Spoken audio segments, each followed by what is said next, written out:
pecus gaudium magnum, habemus papam.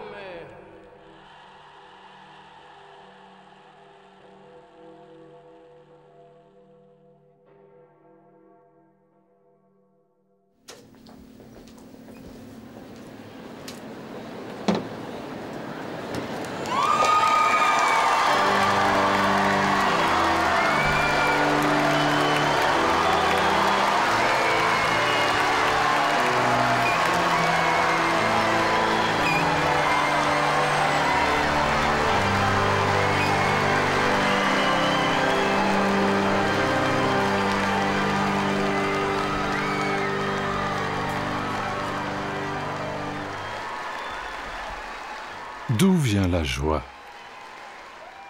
Pour qui et pourquoi cette jubilation et cette ferveur? D'où vient ce qui les fascine? Quel est ce pouvoir? D'où vient la grâce? Au cœur du palais, inaccessible et fermé, les archives secrètes. Il y a là toute la mémoire du Vatican depuis 1000 ans.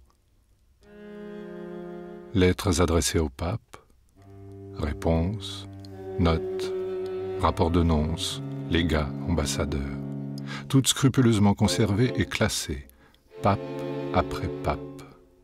C'est la vie politique et sociale du monde chrétien qui se trouve ici au secret. Depuis peu, quelques historiens ont eu accès aux périodes des magistères de Pie XI et Pie XII, c'est-à-dire la période qui va de 1922 à 1958. Tout le reste est encore inaccessible.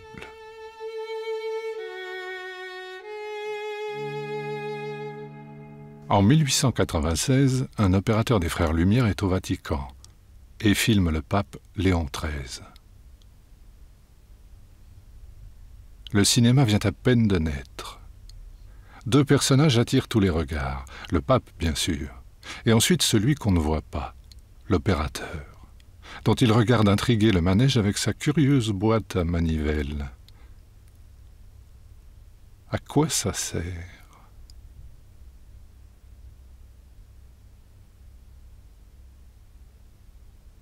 Le pape est un monarque élu, chef d'une institution millénaire qu'on appelle le Saint-Siège et qui administre toute la vie de l'Église. Autour du pape, ce qu'on appelle la curie, ses ministres, plus d'une vingtaine de cardinaux, composent le gouvernement du Saint-Siège. Aucun parlement, aucun contre-pouvoir. Tout vient du pape et tout remonte au pape et à son bras droit, le secrétaire d'État. Il n'y a pas d'exemple aujourd'hui d'un pouvoir aussi concentré que celui-là.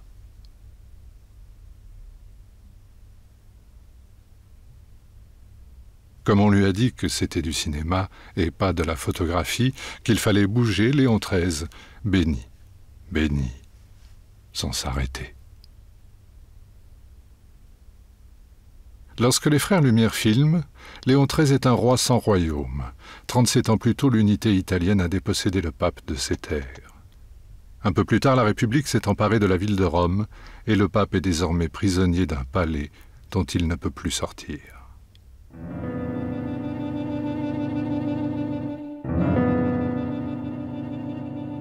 Tout de suite après l'occupation de Rome, septembre 1870, le pape écrit à toutes les chancelleries européennes catholiques, dans l'espoir qu'il puisse y avoir une espèce de réaction des puissances catholiques contre l'Italie. Mais personne ne bouge.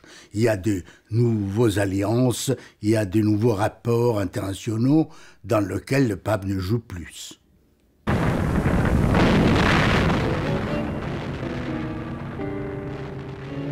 1914. L'Europe s'entretue. Un véritable suicide dont, à vrai dire, elle ne se relèvera jamais. Le pape est à l'époque Benoît XV. Au terme de 3 années de guerre, Benoît XV a compris que l'Europe puissante et souveraine avait vécu et qu'un ordre nouveau allait succéder à l'ordre austro-hongrois qui dominait l'Europe. Il a un plan pour la paix et confie au jeune archevêque et diplomate Eugenio Pacelli la mission de convaincre les autorités allemandes. Promis à une belle carrière, le jeune diplomate deviendra pape 20 ans plus tard sous le nom de Pie XII.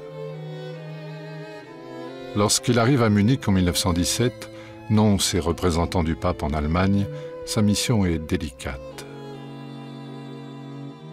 L'Allemagne n'avait pas des rapports diplomatiques avec le Saint-Siège. L'Allemagne, c'est-à-dire dans sa totalité, parce que l'empereur Guillaume II ne voulait pas avoir un diplomate vatican dans sa cour. Mais Pacelli avait aussi l'instruction de prendre contact avec les autorités centrales de l'Allemagne, ce qu'il a fait en rencontrant par exemple le Premier ministre von Bethmann-Hollweg et ensuite aussi l'empereur lui-même dans son quartier général de Kreuznach. Mission d'autant plus délicate qu'à Rome, le pape et son secrétaire d'État, le cardinal Gaspari, ne sont pas d'accord sur le sujet. La question était de savoir si le Saint-Siège devait initier un processus de paix, si cela était compatible avec l'idée de la papauté. Pour Gaspari, le pape devait observer une stricte neutralité. Une neutralité totale. Car il y avait des catholiques sur tous les fronts. En France, en Autriche, en Allemagne, en Italie. Si le pape s'ingérait et initiait un processus de paix, les Français risquaient de dire « il est du côté des Allemands, ses propositions avantagent les Allemands ». Ou les Allemands de dire « pas question, c'est beaucoup trop favorable à la France et à la Belgique ».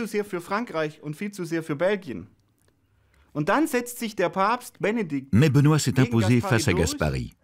Il a dit « Nous allons lancer ce processus de paix. Nous ne pouvons plus rester les bras croisés face à cette terrible guerre, surtout sur le front occidental, où l'on subit des attaques au gaz. »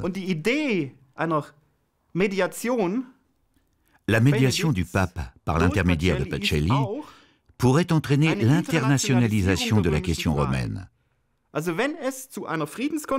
S'il pouvait y avoir une conférence de paix, s'il pouvait y avoir cet arbitrage international proposé par le pape, alors le débat sur Rome ne serait plus bilatéral. Il ne concernerait plus seulement le royaume d'Italie et le Saint-Siège. Il deviendrait européen.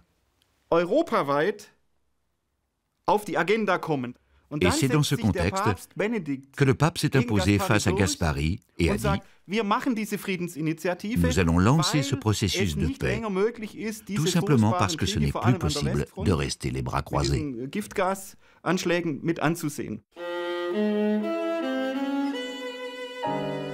Malgré les politesses et les belles paroles qu'on lui accorde, Pacelli n'a pas toutes les clés et court sans s'en douter à l'échec pour une raison majeure qu'il ignore. Et l'Italie ne rentre en guerre qu'à condition que toutes les puissances belligérantes qui rentrent aux côtés de la France, de l'Angleterre et de la Russie promettent que jamais la question romaine ne sera abordée. L'Italie est entrée dans la guerre seulement en 1915. Ils ont voulu attendre à voir qui gagnerait la partie et pour s'associer qui gagnait.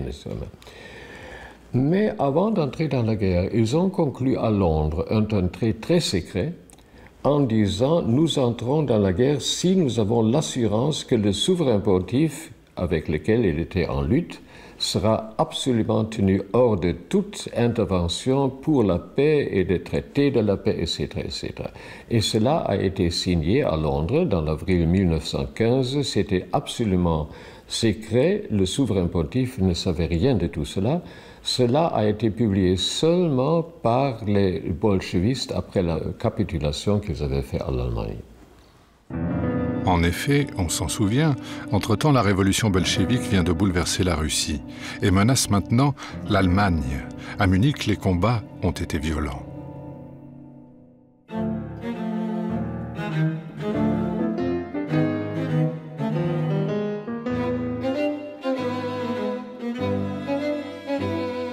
En Italie, depuis 50 ans, depuis la République, les catholiques vivaient à l'écart de la vie politique.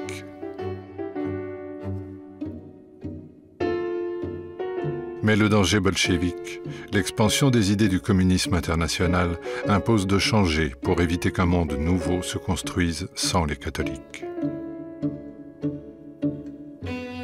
Depuis la chute des États pontificaux en 1870, le pape Pie IX avait demandé aux catholiques italiens de s'abstenir de participer à la vie politique nationale. C'est le fameux non expedit, ni élu ni électeur.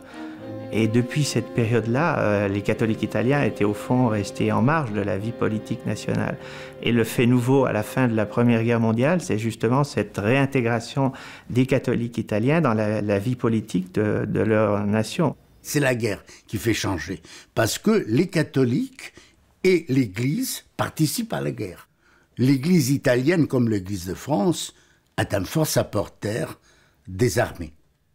Et ça permet à la religion catholique, à l'Église catholique, de reprendre une place dans la société. Et ça sera en 1919 qu'on créera le premier parti catholique, le Parti populaire. Parti populaire italien, donc Luigi Sturzo, qui est ce prêtre sicilien, qui est le fondateur de ce parti effectivement politique, refusera toujours l'étiquette confessionnelle. Donc il appellera son parti Parti populaire italien, non pas le Parti catholique, et pas même Parti chrétien. Donc l'appellation chrétienne ou catholique ne figure pas dans le nom du parti, ce qui indiquait très bien qu'il ne voulait pas d'un parti clérical soumis à la hiérarchie de l'Église. Une des constantes de la position du Vatican dans ce domaine, qui s'exprimera très clairement sous Pie XII, ça a été toujours celle de l'unité politique des catholiques. On estimait que c'est en étant unis qu'on pouvait, les catholiques pourraient au mieux défendre les intérêts de l'Église. Ils portent des chemises noires. Ils saluent comme les Romains, le bras levé, et marchent derrière Benito Mussolini. Ils viennent du nord de l'Italie, sont antisocialistes et briseurs de grève. En 1922, ils marchent sur Rome. À Rome, le pouvoir est à prendre. Le consensus pour Mussolini et le fascisme est très très général en Italie. Ça, il faut le dire. Hein. L'antifascisme est une question de minorité intellectuelle et des exilés qui étaient en France ou ailleurs. Mais la force du fascisme, c'était bien enraciné dans la société. Après la crise de l'assassinat de Matteotti, Mussolini se trouve entre une partie radicale de son parti, qui le considère un peu trop gentil, et l'opposition, ce qu'on appelle l'Aventino, n'est-ce pas?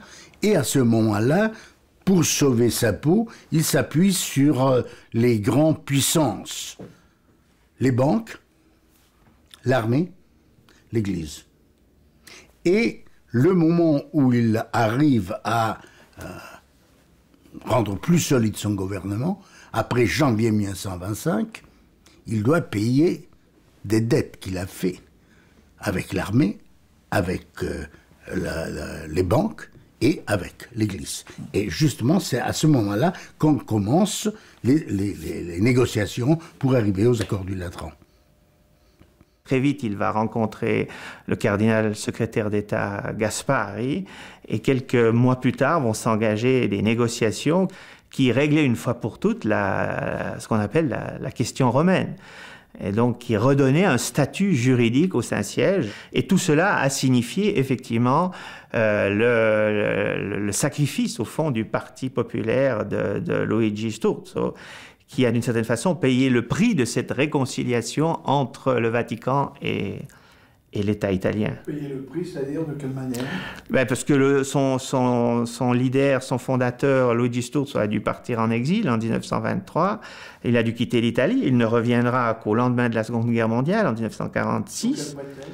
Bien justement qu'il n'était devenu persona non grata à Mussolini, et comme tel, le Vatican lui a clairement fait comprendre qu'il valait mieux qu'il quitte l'Italie.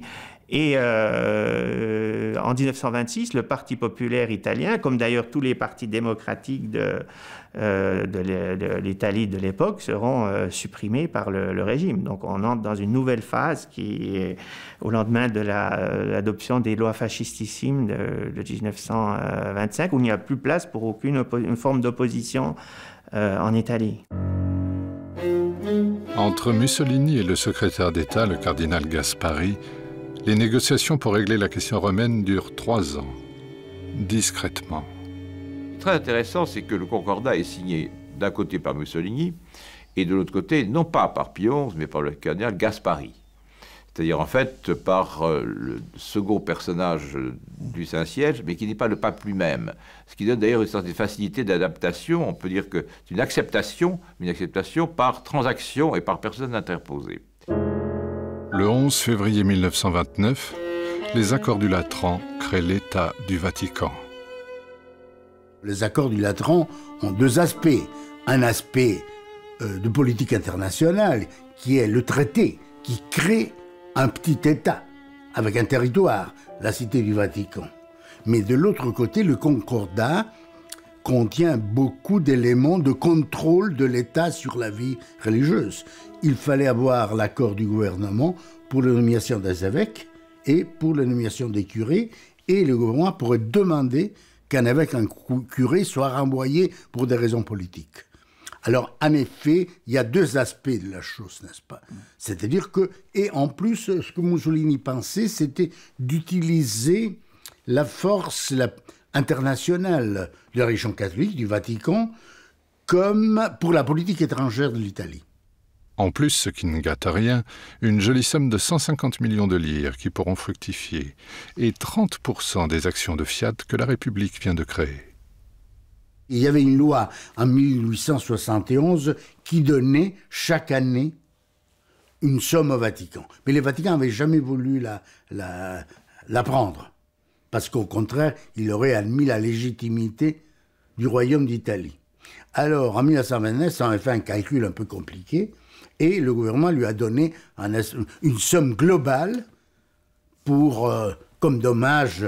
Comme solde. Voilà, comme solde de l'occupation de Rome. Mais surtout, le gouvernement s'engage, c'était un peu compliqué, mais finalement, à payer les traitements des curés et des chanoines, enfin des évêques. C'est-à-dire, c'était le gouvernement qui donnait pratiquement un traitement mensuel au personnel ecclésiastique. Et à côté de ça aussi, tous les aides pour le bâtiment du culte, les aides pour la construction de nouveaux bâtiments du culte, et la liberté d'association, qu'on remarquait, dans une période autoritaire, la liberté d'association, c'était une grande exception. La désillusion est très rapide. Dès 1931, Mussolini reprend une politique qui n'a pas de persécution, mais tout de même d'anti-cléricalisme très fort. On se rend compte que c'est une illusion, que ce concordat, sauf la création de l'État à la Cité du Vatican, sauf le versement de l'indemnité financière, sauf la possibilité de sauvegarde territoriale. Mais les catholiques ne sont pas pour autant protégés. Il en résultera que, assez rapidement, Pie XI suggérera à cardinal Gaspari, qui est son secrétaire d'État jusqu'en 1931, puis ensuite à cardinal Pacelli, qui deviendra secrétaire d'État à la suite de Gaspari, la rupture du concordat. Et cette rupture n'aura pas lieu parce que le cardinal Pacelli, secrétaire d'État, s'y opposera. Eugenio Pacelli est entre-temps devenu cardinal et secrétaire d'État. Il est froid, distant et maître de lui. Très différent de Pie XI, qui lui est autoritaire, facilement emporté et plus que tout profondément anti-bolchéviste.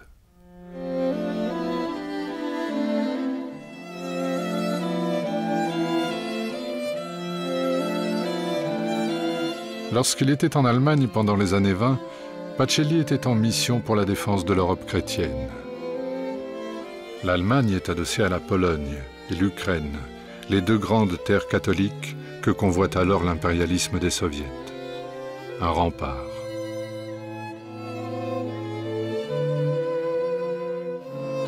Mais un tiers seulement de la population est catholique, et ce tiers a le sentiment d'être des citoyens de 2e ordre et garde le souvenir pesant des persécutions au temps du chancelier Bismarck et du Kulturkampf.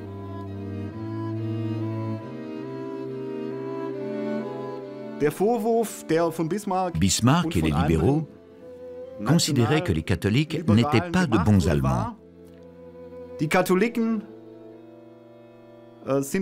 et ne pouvaient pas être de bons Allemands puisqu'ils appartenaient à l'Internationale catholique, dont le chef, le pape, siégeait à Rome.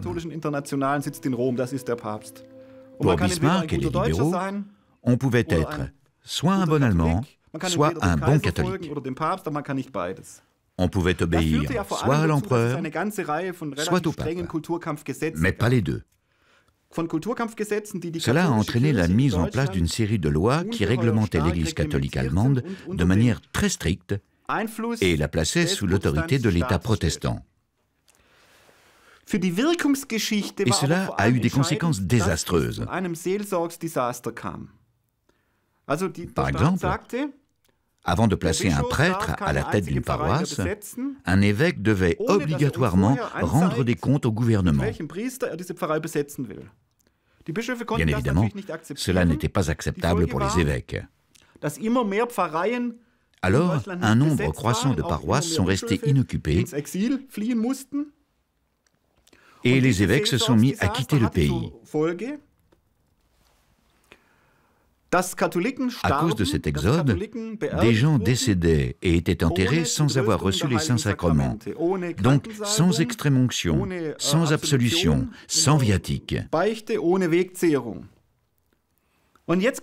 Et je pense que cela a été déterminant pour Pacelli, que cela a influencé son travail en tant que cardinal secrétaire d'État, puis en tant que pape.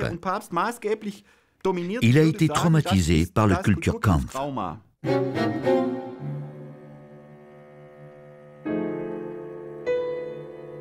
Allemagne des années 20. Ce que voit Pacelli. Une société détruite et ruinée. 6 millions de chômeurs, la crise économique, le désordre politique, la violence. Il y avait une misère absolue, famine, etc. J'ai vu cela. Et je me rappelle très bien quand j'étais encore un enfant, pendant la nuit, beaucoup de fois, on écoutait les sirènes de la police parce que c'était là des luttes dans les rues, avec des morts, avec des blessés, etc. C'est une situation de désordre général. Chaos, misère, et la violence raciste d'un nouveau parti qui se dit national-socialiste sous la conduite d'un agitateur nommé Hitler. Le Zentrum, le parti des catholiques, hésite entre socialistes et nazis. Quelle alliance choisir? Le pouvoir en dépend et l'enjeu est vital pour le Saint-Siège. Rome est alors confronté à un grave dilemme. Le socialisme est considéré comme une hérésie, tout comme le libéralisme. Pacelli écrit à Gaspari que le parti catholique, le Zentrum, collabore de plus en plus avec les socialistes. En réponse, Gaspari informe Pacelli que le pape Pie XI envisage de condamner solennellement la collaboration entre le Zentrum et le SPD. Alors Pacelli lui répond « L'Église a tout à fait raison de condamner les socialistes, car ce sont des anticléricaux, et les catholiques ne devraient pas collaborer avec les socialistes. » Mais en Allemagne, la situation est délicate. Si le Zentrum sort de la coalition avec le SPD, les communistes risquent d'en profiter pour renverser le rapport de force. Et c'est ainsi que Pacelli, en informant continuellement Gaspari de la situation, parvient à dissuader le pape d'interdire la collaboration avec le Zentrum.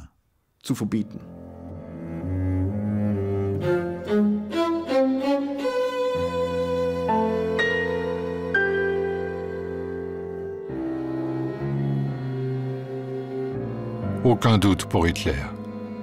Il lui faut arriver au pouvoir par la voie légale, et cela dépend du parti catholique, le Zentrum. Il lui faut absolument ces voix. Il était hostile à l'Église catholique. Au commencement, il a dissimulé cela. pour gagner l'opinion publique internationale, aussi pour gagner l'opinion en Allemagne. Il allait toujours dire, ben, je veux avoir la paix avec les deux grandes confessions allemandes, les protestants et les catholiques. Ce seront les colonnes de mon gouvernement, mais les évêques ne se fiaient pas de lui. Le cardinal Faulhaber, archevêque de Munich, a pris toute la mesure de la violence raciste des nazis. Sous son influence, début 1930, les évêques allemands réunis à Mayence déclarent publiquement le nazisme hors la loi catholique. Les évêques affirment très clairement que catholicisme et national-socialisme ne sont pas compatibles. Un catholique ne peut pas être national-socialiste et un national-socialiste ne peut pas être catholique. Pourquoi? Parce que les préjugés racistes du parti nazi ne sont pas compatibles avec la vision de l'homme représentée par l'Église catholique. Ainsi, dans l'évêché de Mayence, par exemple, lorsqu'un catholique et national-socialiste meurt, il n'est pas inhumé. Autre exemple, tout homme portant un uniforme brun n'est pas autorisé à assister à l'office. Et naturellement, Hitler n'a jamais oublié cela. Et cela l'a confirmé dans son haine contre l'Église catholique. Il n'a jamais oublié les personnes qui ont obstaculé son arrivée au pouvoir. Mais peut-on arrêter le diable? Le 30 janvier 1933, Hitler est nommé chancelier du Reich.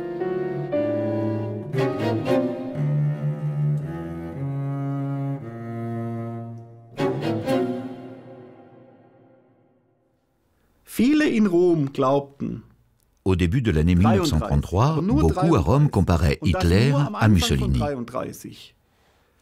Et puisque l'on avait réussi à s'entendre avec Mussolini, alors il n'y avait pas de raison que l'on ne puisse pas s'entendre avec Hitler. Mais assez rapidement, au cours de l'année, la Curie s'est rendue compte qu'Hitler était le diable en personne. En 1929, avant de quitter l'Allemagne, il a donné un jugement personnel sur Hitler où il dit, pour citer dans le sens, « C'est un maniaque, c'est un homme égocentrique, c'est un homme qui marche sur les cadavres, c'est un homme qui détruit tout ce qui n'est pas d'accord avec lui. » Et elle a dit, « Je ne comprends bien comment tant des hommes politiques en Allemagne n'ont pas compris cela. Est-ce qu'ils n'ont jamais lu son terrible livre Mein Kampf, où Hitler écrit le programme que vous lui donnez? » Ça ne traîne pas. Le 30 janvier donc, Hitler a été nommé chancelier.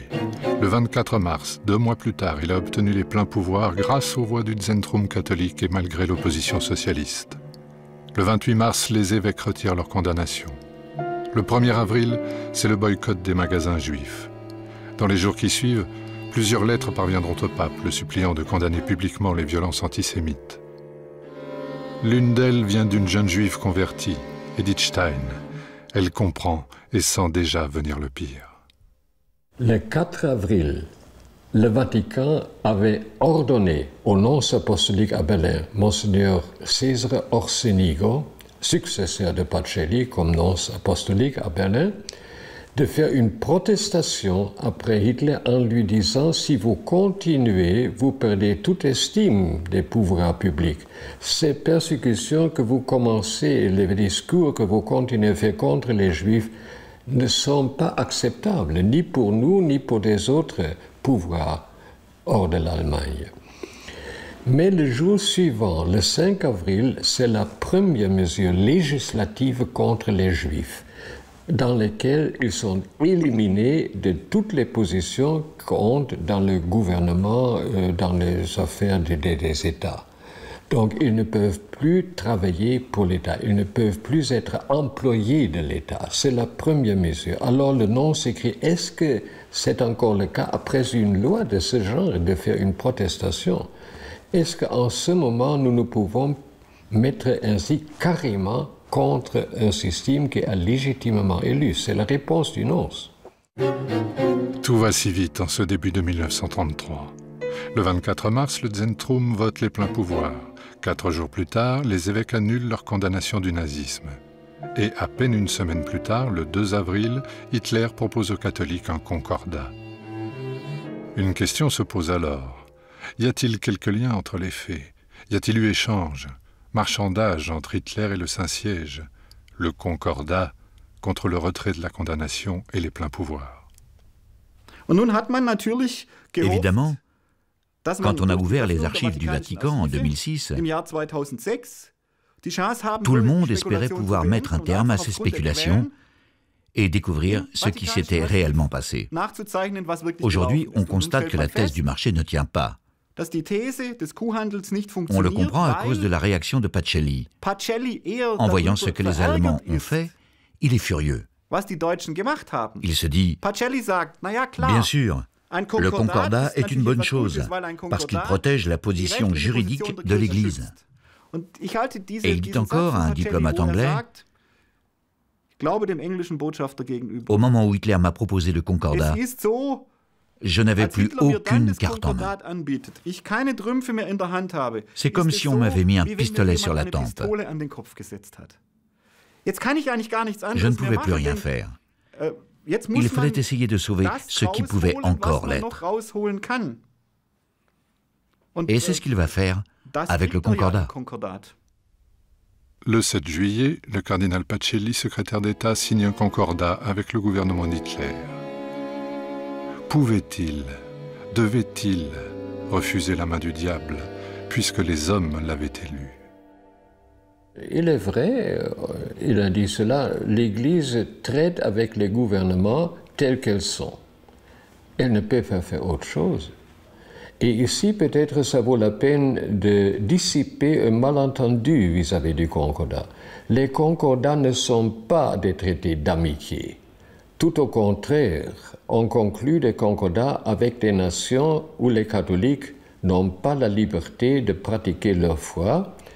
Donc ce sont strictement des traités de défense. On cherche à obtenir pour les catholiques un minimum de liberté. Ce qui va peser aussi beaucoup dans le choix des évêques allemands, c'est effectivement le souvenir du Kulturkampf.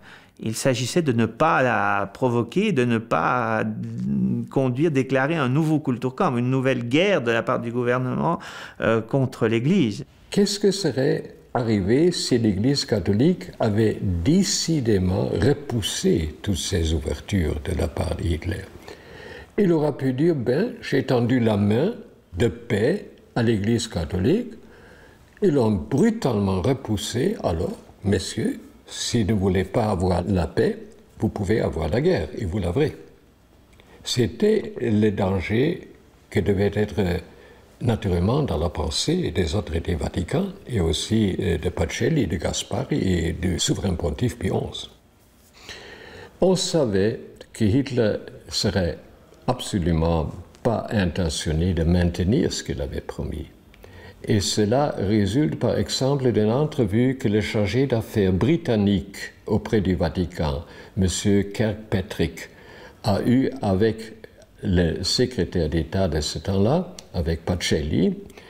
Il lui a dit, est-ce que vous croyez que Hitler honorera ce qu'il a promis? Il lui a dit, absolument pas.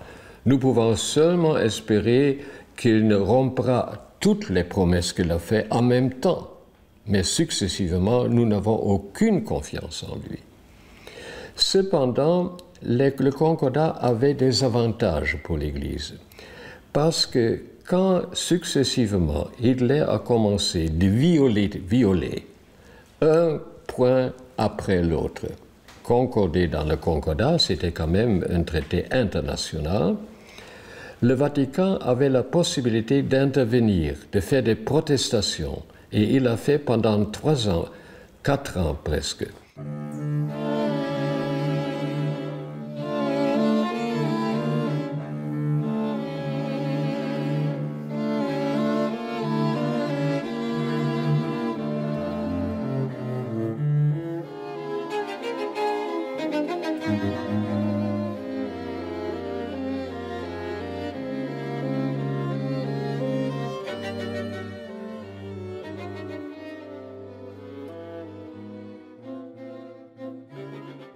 le monde n'est pas si loin.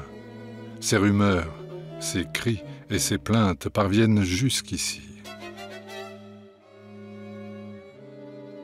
On le sait par les archives secrètes récemment ouvertes, où l'on peut suivre, jour par jour, heure par heure, l'activité du pape et de son secrétaire d'État.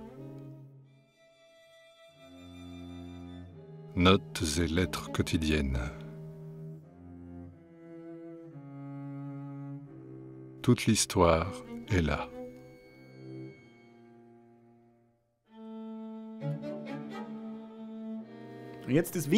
Ce qu'il faut retenir des notes de Pacelli, c'est qu'elles sont ses propres mémos.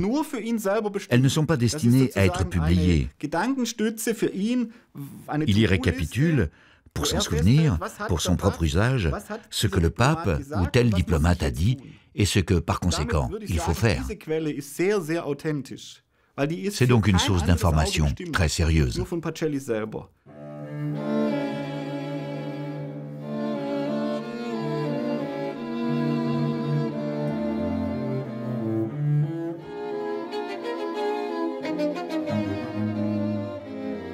Pacelli allait voir le pape tous les jours, tous les matins, sauf le lundi.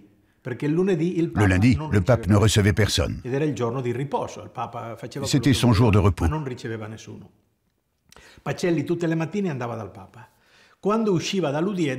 Une fois l'audience terminée, il remplissait de petites feuilles volantes de son écriture minuscule, mais toujours au stylo encre. Pacelli inscrivait la date, par exemple aujourd'hui, 23 mars 2010. Et il prenait des notes. Russie, le Saint-Père est préoccupé par l'invasion de je ne sais quoi. Point. Arménie, le Saint-Père a reçu une lettre du patriarche l'informant que les Arméniens ont été expulsés de Turquie, ou que sais-je. Et ainsi de suite, avec la terre entière. C'était impressionnant. En 2 heures, le pape passait en revue tous les pays du monde. Il passait de la Pologne à l'Allemagne, de l'Italie à l'Espagne, des États-Unis à l'Uruguay. Et tout était là dans ses notes. L'après-midi, après le déjeuner, le cardinal recevait les ambassadeurs. Et de nouveau, il consignait tout. J'ai reçu l'ambassadeur de Pologne, l'ambassadeur d'Allemagne, l'ambassadeur de Grande-Bretagne. Il m'a dit que le Premier ministre voulait je ne sais quoi, que le président de la République voulait ceci. Il notait absolument tout ce qui se passait et les demandes qui lui avaient été faites. L'ambassadeur de France voulait savoir si le Saint-Siège allait reconnaître le gouvernement de Franco. Je lui ai dit que non, car le moment n'est pas encore venu. Enfin, ce genre de choses. Tout est recensé, c'est incroyable, même la vie privée. Aujourd'hui, on parle de Berlusconi, de Sarkozy, mais à l'époque, c'était déjà comme ça. Le nonce parlait des amours du roi, ou qu'un tel était homosexuel, ou que tel autre était ambitieux. Cela est consigné dans ces rapports. N'oubliez pas que le nonce est un représentant du Saint-Siège à l'étranger, qui l'informe de tout ce qui se passe, que ce soit d'ordre public ou privé. Les nonces décrivent tout cela de manière extrêmement détaillée. Que se passe-t-il quand on devient pape? Que se passe-t-il quand d'un seul coup, on est à tout jamais seul, quand plus personne, aucun ami, ne peut plus vous éclairer?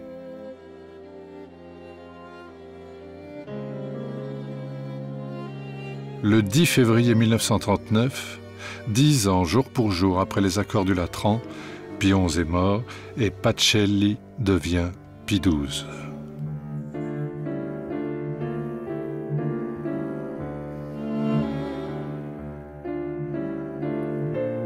Dans l'élection, un peu plus longue qu'on ne le croit, de Pacelli, la France joue un rôle déterminant. En 1939, elle appuie la candidature du cardinal Pacelli, ce qui veut dire qu'elle ne considère pas comme étant pro-allemand. Les dirigeants de l'époque, y compris les dirigeants du Front populaire, le considèrent comme un homme de conciliation. Et c'est probablement au Saint-Siège l'homme qui connaît le mieux les problèmes de géopolitique de l'Europe et de l'Europe centrale. On sait que c'est un pape diplomate et qu'on espère sa médiation. Dans les jours qui suivent, Mussolini vient souvent au Vatican. 20 ans après son échec de 1917, Pie XII prêche à nouveau pour la paix. Mais en vain, Pie XII n'a décidément pas de chance avec la paix. 6 mois plus tard, Hitler attaque la Pologne. Terre brûlée, arrestations, tortures et massacres, prêtres catholiques et juifs. La chasse horrible est ouverte. Déjà au commencement de la guerre en Pologne, le Radio Vatican a publié tout ce qu'on savait. Cela, naturellement, a été très fâché. Hitler était furieux. Il y a eu des évêques polonais qui ont supplié le Vatican cesser les informations de Radio Vatican. Cela n'a aucun succès positif. Tout au contraire, c'est contre-productif et nous payons les conséquences. Cessez avec ces choses-là. Personnellement, j'ai vécu une sorte semblable. J'étais comme dans mon deuxième exil. Le premier exil était en France, le deuxième exil était en Hollande. J'étais présent dans une église un dimanche, précisément le 26 juillet 1942. Et au lieu d'un sermon d'un curé de campagne, on a lu une lettre pastorale de l'archevêque hollandais de Utrecht qui proteste violemment contre la déportation de ses concitoyens juifs, le 2 août, donc quelques jours après. Le deuxième homme du gouvernement allemand dans le territoire occupé par les Allemands, un certain général-commissaire Schmidt, fait un discours dans la capitale qui doit être publié dans tous les journaux. Et il dit, si l'Église catholique pense de pouvoir se permettre une telle affaire contre de nous lui donnerons à l'Église catholique, ici en Hollande, une leçon qu'elle se mérite. Donc, les déportations des Juifs ne seront pas fermées. Au contraire, elles seront accélérées. Deuxièmement, nous avions eu aucune intention de déporter les Juifs qui étaient baptisés dans l'Église catholique. Maintenant, ce seront les premiers à être déportés. Et parmi ces groupes de Juifs baptisés catholiques, c'était Edith Stein, qui quelques jours après est déjà mort. La parole qu'Edith Stein avait tant sollicitée 9 ans plus tôt ne l'aura pas sauvée. Désormais, Pie XII laissera aux évêques le soin d'apprécier les risques de toute déclaration publique. Cette année-là, de nouveau sollicité pour condamner publiquement le génocide en cours, Pie XII conclut son discours de Noël par ces quelques mots. Questo voto l'umanità lo deve alle centinaia di migliaia di persone, le quali senza veruna colpa propria, talora solo per ragioni di nazionalità o di stirpe, sono destinate alla morte o ad un progressivo deperimento. Ce fut court, mais bien compris, dit-il. Fallait-il faire plus? Faire plus n'était-ce pas provoquer pire et ajouter aux martyrs? Il a quand même plutôt choisi la réserve vis-à-vis de l'antisémitisme pour sauver les catholiques. La préservation de la place des catholiques et l'intérêt des catholiques est prioritaire au Saint-Siège dans un cadre qui est celui de la crainte, pour ne pas dire de la certitude, que le catholicisme va disparaître de l'ensemble de l'Europe et des pays où il a un très grand rôle, notamment dans les colonies. Ce n'était pas dans le tempérament de Pie XII de condamner, autrement que selon le langage propre des encycliques. C'est-à-dire c'est la limite du pouvoir temporel de la papauté. Pour vous dire la vérité, Pie XII était convaincu à un certain moment de sa vie que Hitler était possédé par le diable. Pendant la guerre, quand il savait toutes les atrocités commises par ordre de Hitler contre les Polonais, contre les Juifs, il était arrivé à la conclusion ce n'est pas seulement une chose humaine. Il y a ici une intervention du diable. Comment démontrer cela? Vous savez naturellement que dans l'Église catholique, on a le système d'exorcisme. Si on arrive à la conclusion qu'une personne est possédée par le diable, on envoie une commission de prêtres pour certaines formules, etc. C'est trop long d'expliquer cela. Mais le pape, plus d'une fois, selon des témoignages des témoins oculaires, au soir ou pendant la nuit, parce qu'il travaillait jusqu'à 2 heures du matin, est allé à la fenêtre et a signé un grand signe de croix et l'a exorcisé Hitler à distance. Quand j'ai lu cela pour la première fois, j'ai dit, mais je ne savais pas qu'on peut faire des exorcismes à distance, parce qu'il y a quand même quelques milliers de kilomètres entre lui et Hitler en ce moment. Mais il l'a fait. Qu'est-ce qu'il en soit de cette question, de la valeur d'un tel exorcisme? Une chose est certaine, on ne fait pas un exorcisme si on n'est pas convaincu qu'une personne est possédée par le diable. Alors voici la démonstration de la conviction du pape Pie XII vis-à-vis de Hitler. Ce n'est pas seulement un criminel, c'est une personne dans le pouvoir du mauvais, du diable.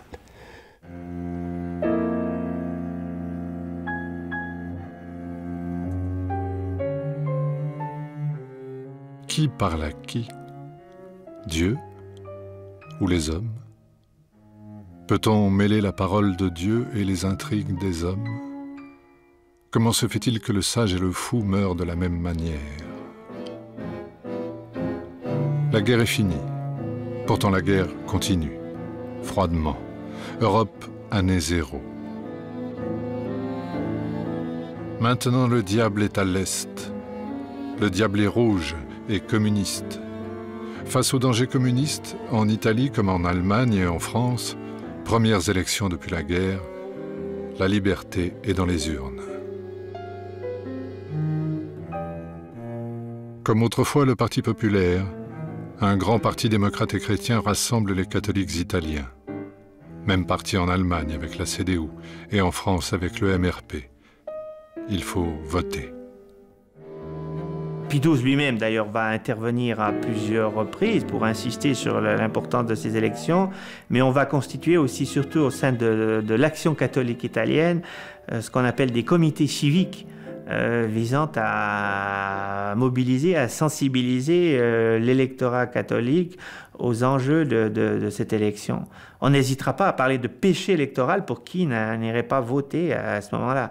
Et le jour des élections, on a conduit effectivement les religieux, les religieuses dans les bureaux de vote pour les faire voter.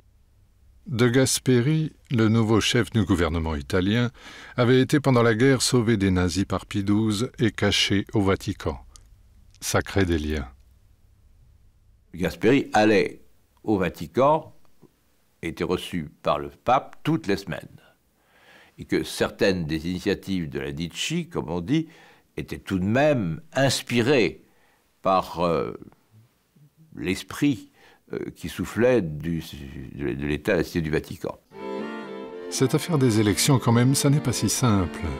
Et les mêmes questions reviennent, comme 30 ans plus tôt, pendant les années 20 en Allemagne. Faut-il s'allier aux communistes? Faut-il s'allier aux socialistes?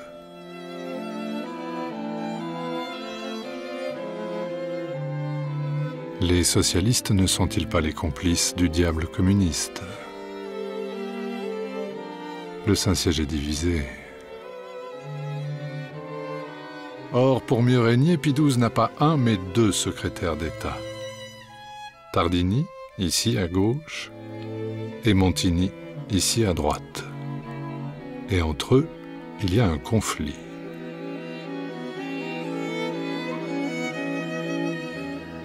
Pie XII et Tardini ne veulent pas savoir d'une association de la démocratie chrétienne, le Parti catholique, avec les socialistes. Le Premier ministre de Gasperi, qui est aussi un catholique fervent, et Montini veulent le contraire. Ils veulent que les deux s'associent. Alors, Montini a des pourparlers avec de Gasperi dans ce sens, à l'insu de Pie XII. Et à un certain moment, Pie XII est informé de ces pourparlers secrets qu'un de ces deux sous-secrétaires maintient contre la volonté du pape, contre la décision du pape. Et alors, le pape est naturellement déçu et vraiment comprensiblement. Ce n'était pas la tâche d'un dépendant du Saint-Siège de faire des choses derrière le dos de son chef. Montini certainement a agi selon sa conscience, mais on ne peut pas approuver ce qu'il a fait, je crois. Personnellement, je n'aurais jamais fait cela. Donc, alors, il arrive à une certaine rupture. Le pape décide de démissionner Montini de sa charge de sous-secrétaire d'État, mais parce que Montini a eu de grands mérites pour l'Église, il ne veut pas désapprouver publiquement, il le nomme archevêque de Milan, le plus grand diocèse et le plus important et le plus riche diocèse d'Italie, sans jamais l'élever à la pourpre, c'est-à-dire sans jamais le faire cardinal, parce qu'il ne veut pas l'avoir comme son successeur. Il deviendra pourtant pape sous le nom de Paul VI. Pour l'instant, nous sommes en 1954. Et une nouvelle machine vient d'entrer au Vatican, une caméra de télévision. Et Pacelli, Pie XII, aime les machines modernes. Les progrès de la science et de la technique, radio et cinéma, ont acheminé la réalisation vers cette télévision dont nous jouissons à présent. Nous attendons de la télévision des conséquences de la plus haute portée par la révélation toujours plus éclatante de la vérité aux intelligences loyales. Qu'en cette solennité de Pâques, nous adressons à chacun de vous nos vœux de sainte joie, à ceux qui souffrent, nos souhaits de chrétiens, sérénité et de paix, à tous, avec l'expression de notre grand amour, notre bénédiction apostolique. Benedictio Dei Omnipotentis, Patris, et Filii, et Spiritus Sancti, descendat super vos et maniat semper. Amen.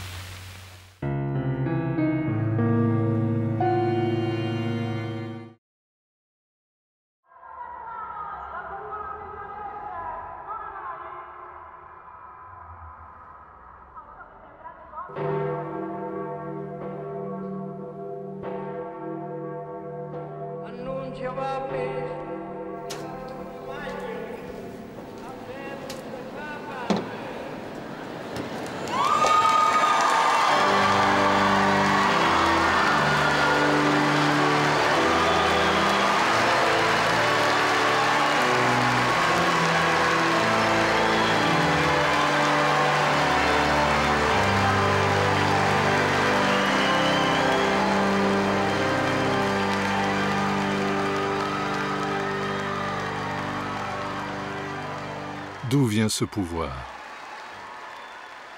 D'où viennent cette jubilation et cette ferveur? Pourquoi? Peut-on redresser ce que Dieu créa courbe et faire quelque chose de ce qui n'est pas? D'où vient la violence des hommes et leur cruauté? Que faire quand ils s'entretuent?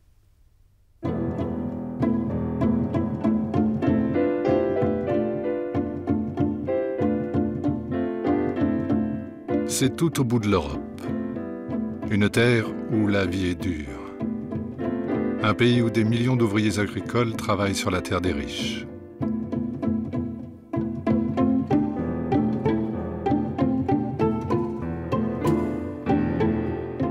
Le roi est catholique. Les riches sont comme le roi, catholique. L'Église y est puissante, riche, omniprésente dans les écoles, les hôpitaux. Mais l'Espagne catholique est une légende. Ceux qui n'ont rien, les damnés de la terre, les prolétaires, ont la haine des curés, la haine des bonnes sœurs, la haine des églises. Depuis des années, et surtout depuis la révolution bolchevique, un vent des révoltes vient des villes. Il y en a assez de cette misère, il faut chasser le roi et les curés. Un vent qui finit par faire peur au roi. Cette foule lui fait peur. Ces visages lui font peur.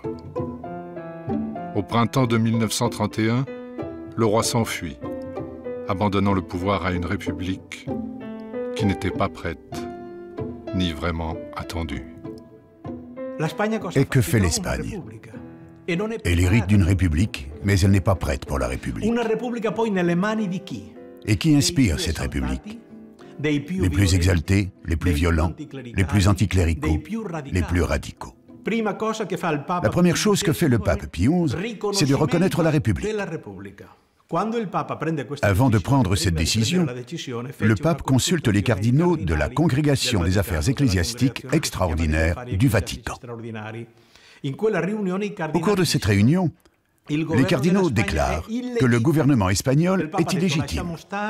Et le pape leur répond, « Laissons tomber la question de la légitimité, considérons le fait et non pas le droit. » Pie XI était très pragmatique. Il avait déjà eu, et aura par la suite, affaire avec Staline en Russie, avec Hitler en Allemagne et avec Mussolini en Italie. Le pape veut traiter avec tout le monde pour éviter les problèmes et pour le bien du peuple. La joie populaire masque la violence, depuis longtemps contenue et qui n'a pas encore eu lieu. Maintenant, elle est là. Et comme toujours, il suffit d'un rien, il suffit d'un homme. Ici, un prêtre, le cardinal Segura. Le cardinal Segura, qui est l'archevêque de Séville, qui est un monarchiste furibond, un anti-républicain incendiaire, publie une pastorale contre la République. Mais il est pratiquement le seul. C'est-à-dire qu'il le fait contre le gré du Vatican et probablement contre le sentiment plus prudent de la plupart des évêques espagnols. La réplique est immédiate et violente. Après avoir prévenu le Saint-Siège, le gouvernement fait arrêter le cardinal et le jette hors d'Espagne. Sa lettre provoque des ravages pour le monde catholique. Expulsion des jésuites, loi anticléricale. La colère populaire, la haine des curés explose. On pille les couvents. On met le feu aux églises. On ne s'en prend qu'aux biens matériels. On ne touche pas encore aux vies. Nous sommes en 1931. Et ce n'est qu'un début. 3 années passent, 3 années de révolte paysanne, coups d'État manqués, tentatives révolutionnaires. Comme dans les Asturies, en 1934, où les mineurs se révoltent contre la République qu'ils trouvent trop bourgeoise. Ils voulaient un soviet. Ils avaient des armes et du courage.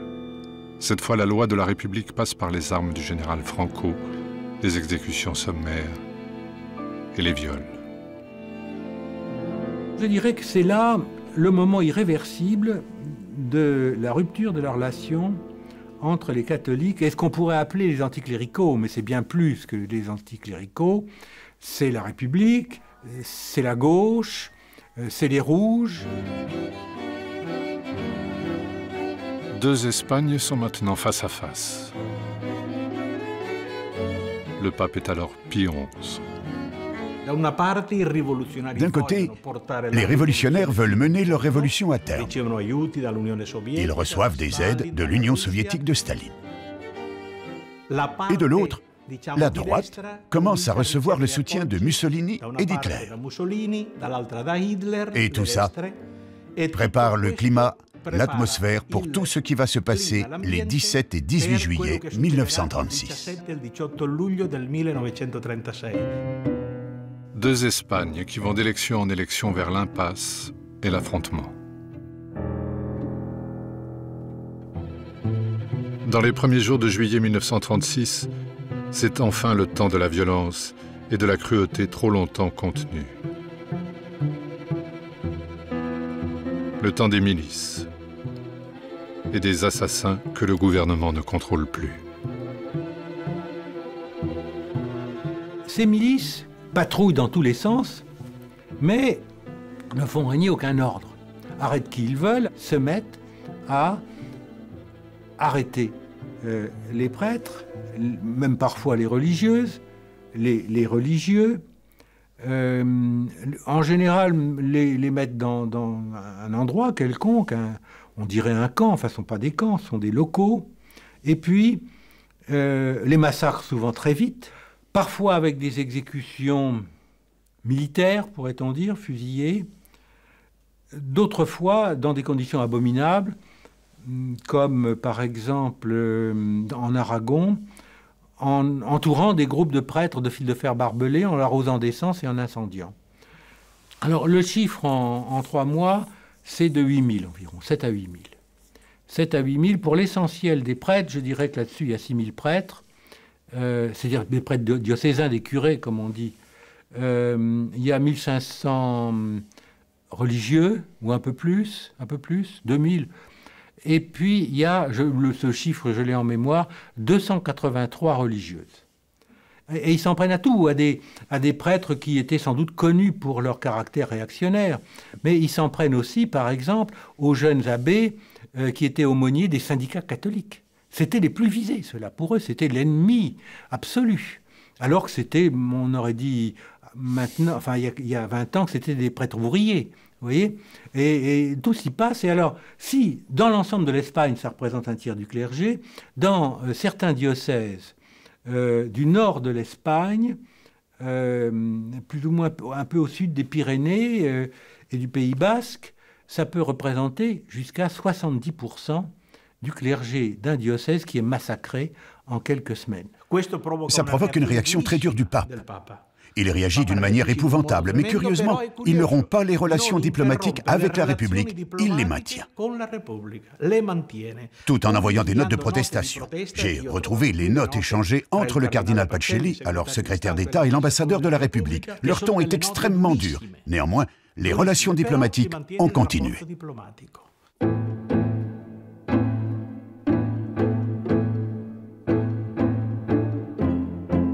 Devant ce désordre, ces milices d'assassins et de hasards, ces horreurs et ces cruautés sauvages, contre cette république qui ne contrôle plus rien, dans le sud, à Séville, fin juillet 1936, une grande partie de l'armée se rebelle vite, rejointe puis dirigée par le général Franco.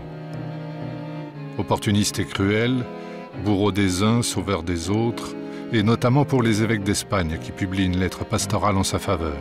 C'est un tournant. C'est le tournant du clergé espagnol à partir de ce moment-là. C'est une lettre où ils prennent position contre la République. Contre la République. Et pour le camp franquiste. Pour le camp franquiste, pour l'État national qu'ils reconnaissent comme l'État légitime des Espagnols et dont la guerre menée contre les républicains est une croisade. Et donc, une guerre religieuse, c'est une guerre sainte, au fond. C'est ça qu'ils disent. Hein.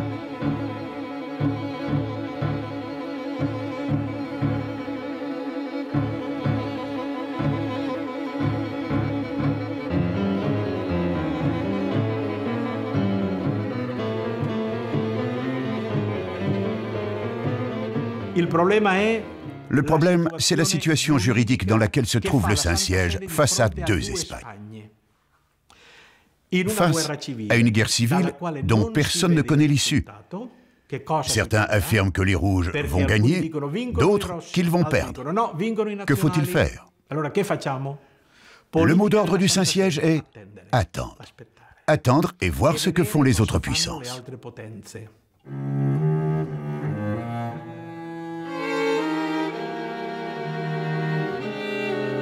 La guerre a duré 3 ans.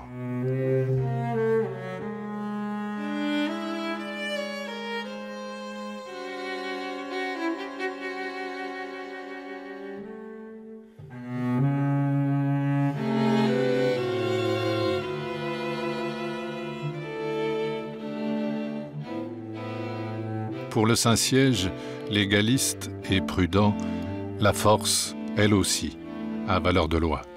Et la victoire de Franco autorise désormais qu'on reconnaisse enfin son gouvernement. Il faut faire avec les gouvernements que les accidents de l'histoire vous donnent. À l'issue de la guerre, un nouveau problème se pose, car celui qui a gagné la guerre est un militaire. Un militaire qui instaure un régime militaire, pas une démocratie. Un régime militaire qui, de plus, va durer 40 ans. Qu'est-ce que cela signifie? La censure, la suppression des partis politiques, des libertés syndicales, l'abolition de toutes les libertés politiques, un régime militaire pur et dur. Que fait Franco? Il prend l'Église comme étendard, comme soutien. L'Église ayant été persécutée, détruite, elle va forcément m'aider. Et l'Église l'aide. L'Église ne pouvait en aucun cas soutenir les républicains qui l'avaient persécuté et anéanti. Alors, elle approuve le gouvernement de Franco et le soutient. Ce qui, avec le recul, constitue une grave erreur historique, mais qui, à l'époque, se présentait comme une situation de fait. L'État franquiste, bien sûr, a concédé beaucoup d'avantages à l'Église, s'est employé à envoyer toujours des généraux ou des ministres aux cérémonies religieuses, qui saluaient le bras levé avec les évêques, mais, je dirais, pour s'absorber l'Église, pour en prendre le contrôle, et notamment ou surtout pour prendre un temps, pendant longtemps, le contrôle des associations catholiques. Les associations catholiques, comme je le disais, étaient très puissantes, avaient, avant la guerre civile, des centaines de milliers de membres, vont avoir à nouveau plus tard, quand le contrôle se relâchera, des centaines de milliers de membres, auront des journaux et tout ça, mais là, non, ça va complètement disparaître, interdit, ravi, subtilisé à l'Église. Il y a eu, je crois, 90 000 fusillés entre 40 et 44, encore après la guerre civile. Il y en avait tous les jours dans les prisons de Madrid, enfin surtout à Carabanchel. L'Église aurait pu protester. Il y avait des tas d'occasions. Elle aurait pu protester, elle aurait pu demander le rétablissement des syndicats catholiques, tout simplement. L'autorisation de créer un quotidien de grande information échappant à la censure. Ils auraient pu demander tout ça. Et ça aurait amené la rupture. Ils ne l'ont pas fait. Envoyé par Pie XII, il arrive de Rome. Un nouveau nonce.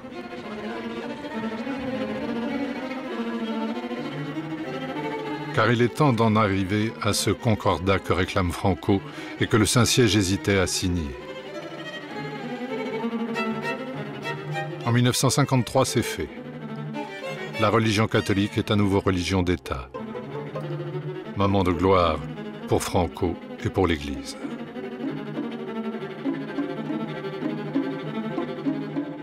Nos habéis ayudado en la guerra, nos habéis protegido en la paz y sin duda habéis de ampararnos hasta el fin de los siglos mientras España persevere en la fe y en la ley de Jesucristo.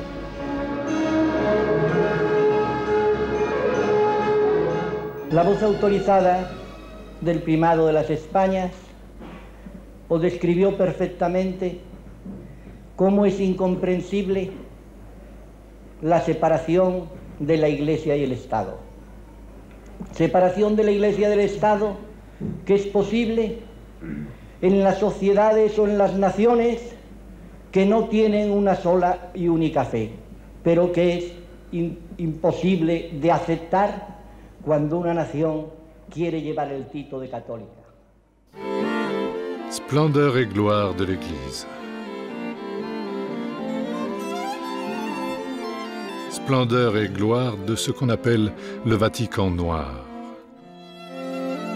Splendeur et gloire de Pie XII, dernier des papes historiques. Pie XII, 28 ans au pouvoir, 9 ans comme secrétaire d'État, 19 ans comme pape. Nous sommes en 1954, à Berlin, en Pologne, à Budapest, le diable est partout soviétique. Mais maintenant, tout va changer. Habemus papam. 1958, Pie XII est mort.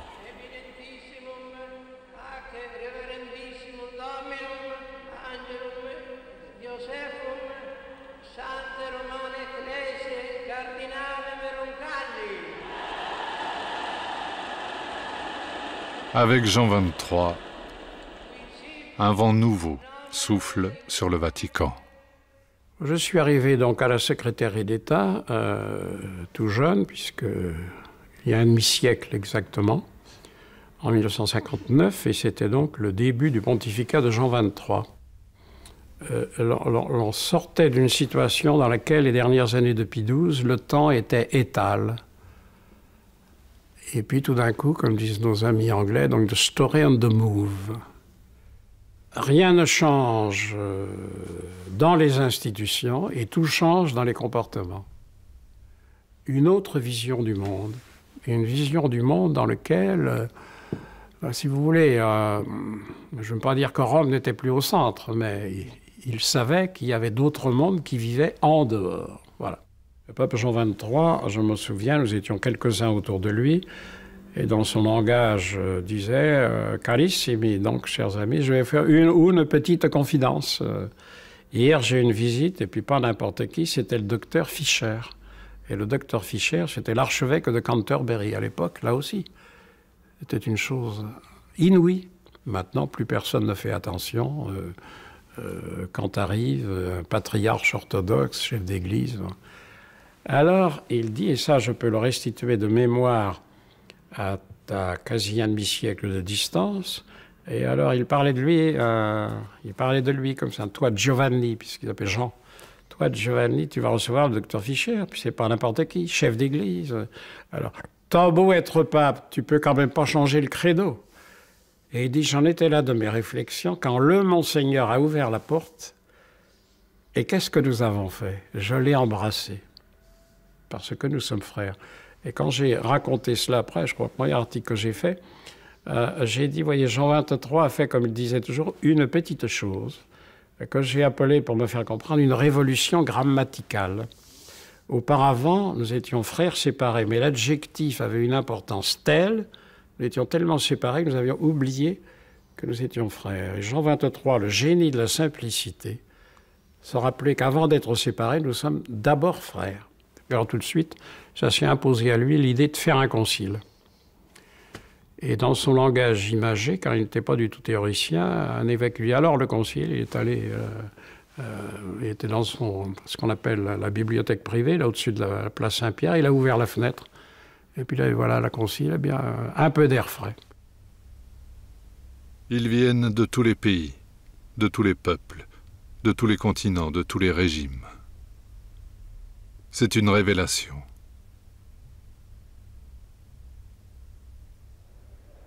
C'est le monde qui est là.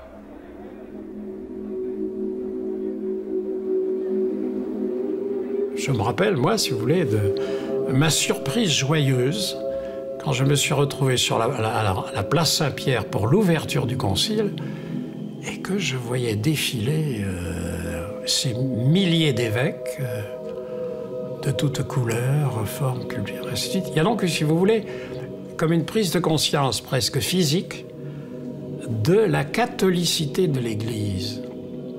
Et donc ce que le pape Jean avait, de par son expérience en Bulgarie, en Grèce, en Turquie, à Paris, tout d'un coup, ça se trouvait déployé à l'échelle de l'univers entier, et pour la première fois dans l'histoire de l'Église. Il y en a même qui viennent du froid, les pays d'Europe de l'Est, derrière le rideau de fer, accompagnés bien sûr du KGB. Mais c'est un premier signe que le rideau peut s'entrouvrir. Le premier geste de Jean XXIII a été d'envoyer le cardinal Koenig,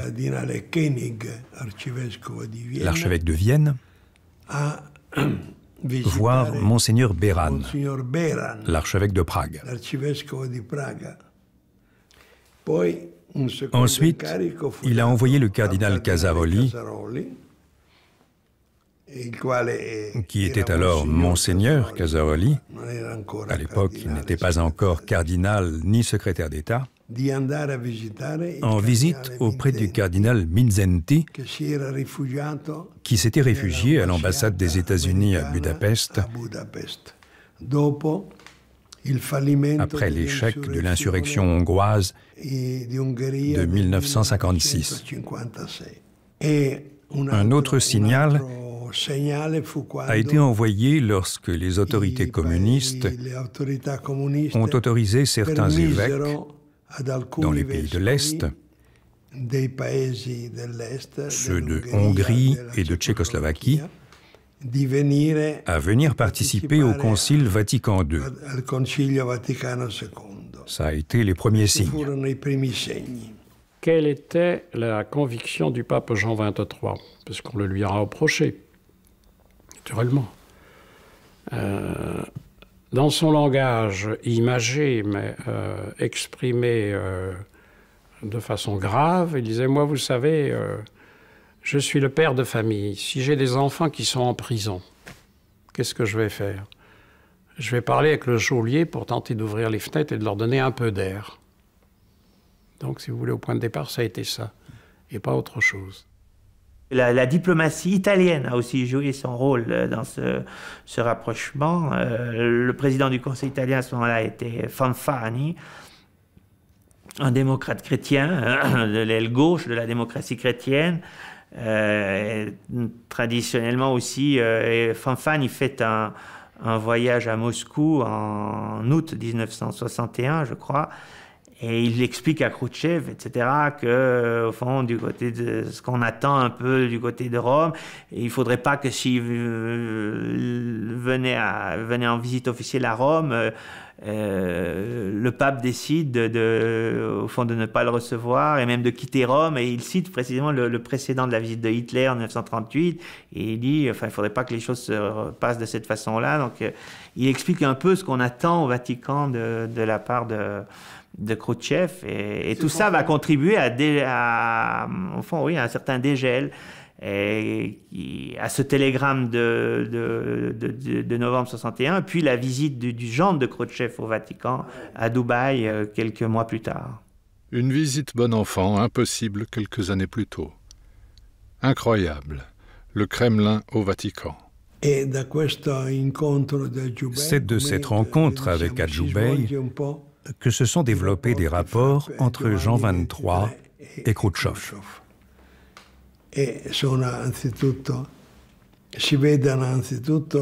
On en voit les effets lors de la crise de Cuba au mois d'octobre 1962.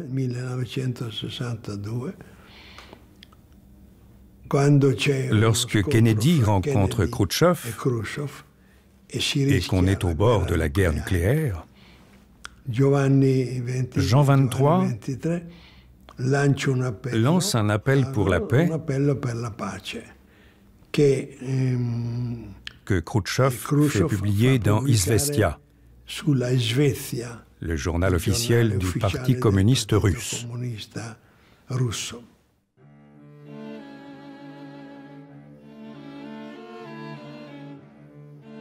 Il n'aura eu que 5 ans pour tout bouleverser. Qui viendra? Qui reprendra la tâche inachevée?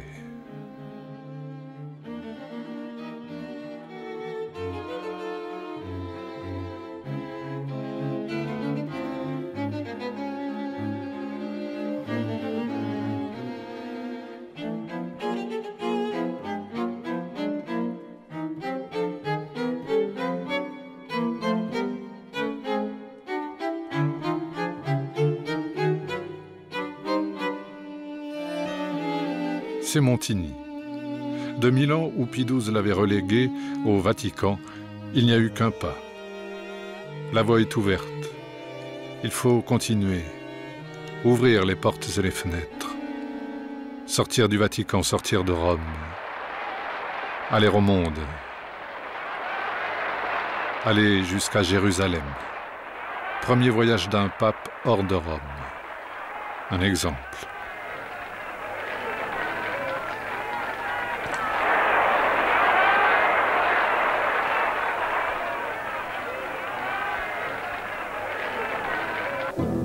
Marcher dans les pas du Christ, jusqu'au bord du lac de Tibériade.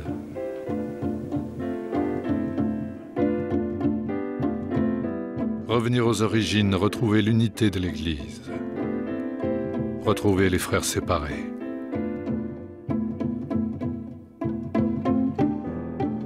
Montigny n'est pas atlantiste.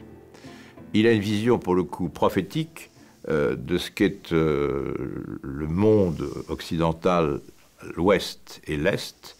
Il pense qu'il faut négocier par la politique des petits pas avec les différents pays communistes où le christianisme, le catholicisme est en souffrance. Ouest et Est au niveau mondial ou au niveau européen? L'Ostpolitik est au niveau européen pour Pacelli. L'Ostpolitik sera monté au niveau mondial par Jean-Paul II. Mais elle a plusieurs niveaux. Mais l'Ostpolitik est au niveau européen. Ce que veut Montigny, donc Paul VI, c'est rendre libre et faire rendre la parole aux églises du silence. Et le concile est une occasion favorable.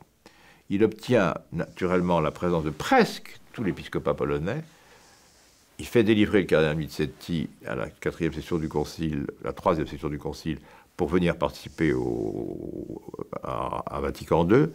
Il obtient le visa de sortie de certains évêques yougoslaves, tchèques, et il y a un épiscopat qu'on dit de l'Europe de l'Est, ou de l'Europe d'au-delà du rideau de fer, qui intervient très fortement à Vatican II, dont celui qui a la voix la plus importante est Jean-Paul II. Il y a en Pologne des âmes fortes, ferventes et fidèles. Il y a en Pologne un jeune évêque, Karol Wojtyła. Il y a en Pologne un cardinal, le cardinal Prima, Wyszynski, résistance et patriotisme. Wyszynski, Wyszynski avait aussi un pouvoir que le Saint-Siège lui avait concédé. C'est lui qui choisissait les évêques qu'il proposait à la consécration épiscopale, chose qui ne se produisait dans aucun autre pays. Il est évident que la Pologne doit toute sa résistance à la force de caractère de Wyszynski.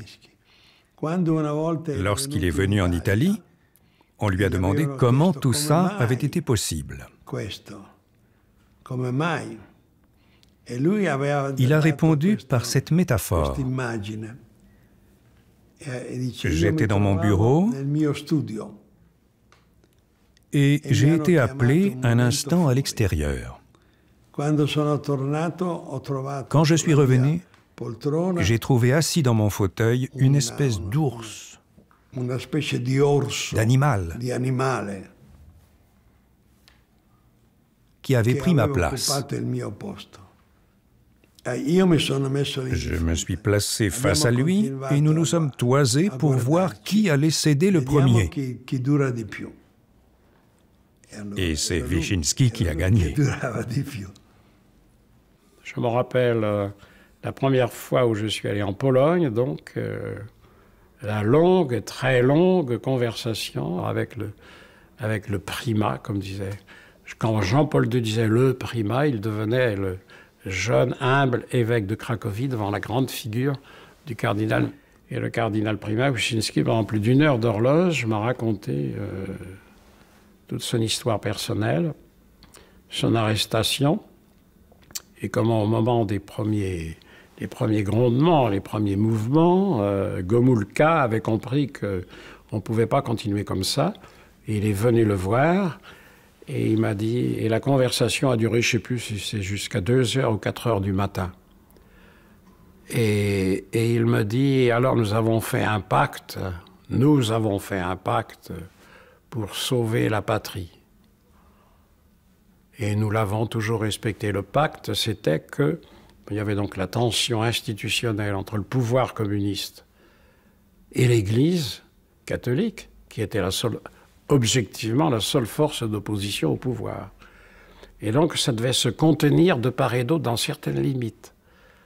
Et que si on dépassait les limites, on prévenait que non, il fallait remarquer dans certaines... Et ce pacte, nous l'avons toujours respecté et nous avons sauvé la nation. Voilà. La patrie. L'autre âme forte, Karol Wojtyła. Au cours du concile, sa vivacité et son charisme ont séduit les évêques autrichiens et allemands, qui en ont fait dès lors leur candidat pour être le prochain pape, quand le moment sera venu. Il est repéré par son charisme, son dynamisme. Il jouera un grand rôle, Wojtyła, au concile, dans l'élaboration de la grande constitution Gaudium et Spes sur l'Église dans le monde contemporain. Et il se prononcera aussi très clairement en faveur d'un texte sur la déclaration, en faveur d'un texte sur la liberté religieuse. C'est la fameuse déclaration Dignitatis Humanae, qui est un texte fondamental du Concile, justement, dans la perspective de ce qui s'est passé à l'Est dans les années suivantes, notamment sous le pontificat de Jean-Paul II. C'est prémonitoire, puisque Jean-Paul II va jouer très fort la carte, précisément, de la liberté religieuse, des droits de l'homme, etc. Il n'aurait pas pu le faire comme il l'a fait et si le Concile ne s'était pas prononcé de manière très claire sur ces questions. Ce n'est pas un concile, mais l'ouverture à Helsinki d'une conférence internationale pour le désarmement. Conférence voulue par les soviétiques pour légaliser le partage de l'Europe. Elle va durer 3 ans. Il y a 3 grands sujets de discussion répartis en 3 dossiers qu'on appelle ici 3 corbeilles. Personne ne s'en doute, mine de rien, la 3e va changer le cours de l'histoire. La 3e corbeille, ça a été le génie, si je puis dire, de Paul VI et de Monseigneur Casaroli. Parce qu'à l'époque, ce n'était pas évident du tout. Car la conférence d'Helsinki, comme vous savez, avait été inventée par Brejnev pour pérenniser les conquêtes de l'armée soviétique. Donc c'était, comme aurait dit Saint-Augustin dans son beau langage, pour pérenniser le fruit du brigandage. C'est mon langage à moi, bon, très bien. Et donc que le Saint-Siège donne sa caution, donc c'est intéressant. Donc il tenait à ce qu'il y ait le Saint-Siège. Ça a été d'ailleurs, je crois, la première fois après le congrès de Vienne de 1815 que le Saint-Siège participait à part entière à une activité internationale de cet ordre, de cette envergure. Donc dès le début, le Saint-Siège a été très actif et en ce qui concerne la 3e corbeille, je me souviens très bien qu'il y a eu une collaboration très intense, d'ailleurs, entre la France et le Saint-Siège, l'ambassadeur Andreani et Monseigneur Silvestrini, qui était alors le sous-secrétaire du Conseil pour les affaires publiques de l'Église, qui est aujourd'hui la seconde section de la Secrétariat d'État. Et dans une conférence à Genève, ils ont formulé le fameux principe numéro 7, donc sur la liberté de religion. La liberté de religion qui est autre chose que la liberté de culte. La liberté de culte, c'est le minimum. C'est-à-dire la possibilité d'avoir des temples pour pratiquer sa foi, mais la liberté de religion, c'est une véritable liberté sociale. C'est-à-dire, c'est non seulement pratiquer un culte, mais avoir ses écoles, ses hôpitaux, la possibilité de participer au dialogue culturel, etc. C'était une façon polie, au fond, de poser la question des régimes politiques à l'Est, dans les pays communistes. Comme on ne pouvait pas dire, écoutez, vous allez démanteler vos institutions communistes et puis vous allez adopter les élections libres à l'occidental. Évidemment, il nous aurait rionné. On disait, écoutez, au moins assouplissez. Assouplissez pour les contacts humains, permettez à vos citoyens de voyager à l'étranger, permettez aux journalistes occidentaux de travailler convenablement dans vos pays sans être menacés constamment par la police, etc. Et puis, vis-à-vis de vos propres citoyens, essayez de vous montrer un peu plus, d'accepter un peu plus de diversité politique, un peu plus de souple, montrez-vous un peu plus souple. Mais l'événement important s'est produit en mars 1973, lorsque nous avons présenté la proposition sur la liberté de culte. Ça a été un acte primordial, nouveau, imprévu, dont même les pays de l'Est ont été, disons, étonnés. Parallèlement, il a été déclaré que la liberté de culte était valable non seulement pour les catholiques, les chrétiens, mais aussi pour les autres. Un diplomate d'Allemagne de l'Est m'a demandé « Mais votre proposition concerne aussi les autres ?» Je lui ai répondu « Oui, aussi les autres. » Vatican II, dans sa déclaration « Dignitatis Humanae », dit que la liberté de culte est un droit pour tous les êtres humains, y compris ceux qui ne sont pas religieux, ceux qui sont athées. C'est un droit qu'il faut respecter. C'est quand même assez révolutionnaire comme formule, hein, parce que ça paraît légitimer l'action des dissidents, par exemple. Et les dissidents ne se sont pas trompés. C'est là-dessus qu'ils se sont fondés, hein, pour créer les groupes d'Helsinki moins d'un an, à peu près un an après la signature de l'acte final d'Helsinki. On a créé le groupe Helsinki de Moscou, par exemple. Mais personne, ni du côté d'aucune partie, ne prévoyait la véritable efficacité finale. Non, sans aucun doute. Sans aucun doute. Oui. Est-ce qu'on peut dire que c'est Troisième Corbeil plus pape polonais qui ont été déterminants? Oui. Alors, le pape polonais a certainement eu un rôle très important. Je sais que Wojtyła suivait avec un certain intérêt les pourparlers d'Helsinki. Mais pour lui, l'acte final d'Helsinki, qui, selon l'accord, devait être diffusé dans tous les pays, et que même les soviétiques allaient publier à plusieurs millions d'exemplaires, allait devenir un argument pour les opposants au régime, un outil de propagande. À peine 3 ans plus tard, le moment est venu. C'est maintenant. Après, plus rien ne sera pareil. N'ayez pas peur.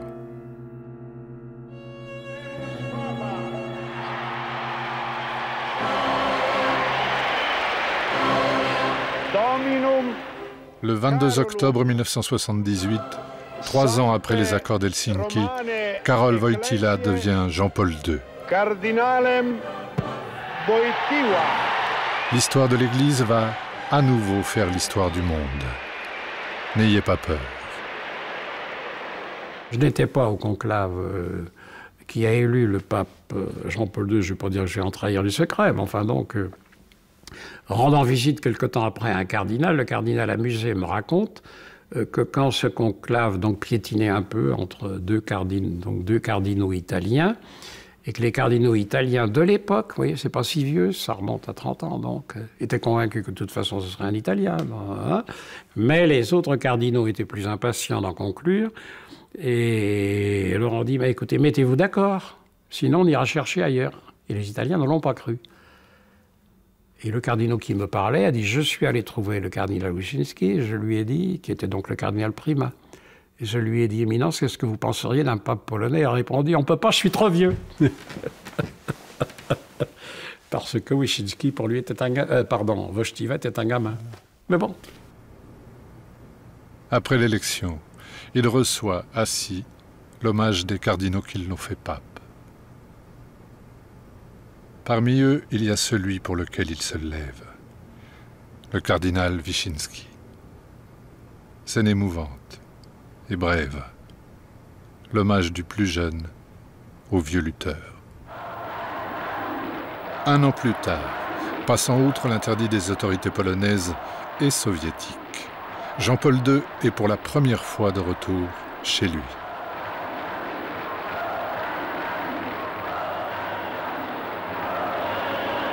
N'ayez pas peur.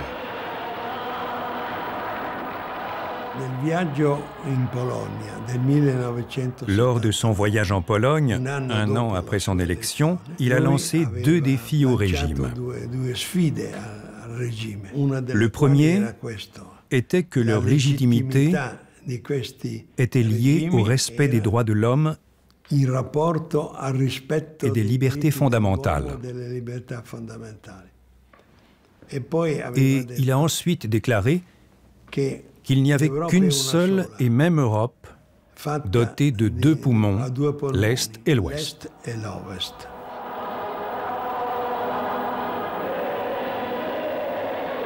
Il a lancé une sorte de défi moral au régime communiste.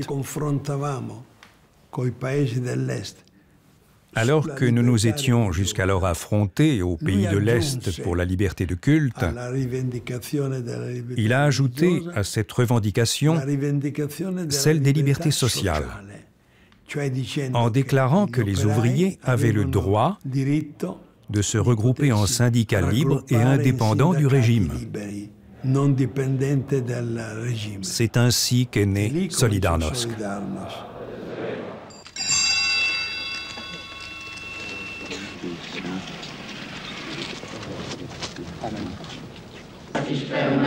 Résistance et solidarité. Les ouvriers des chantiers navals de Gdansk sont en grève. Avec le pape et la Vierge Noire, c'est le début de quelque chose.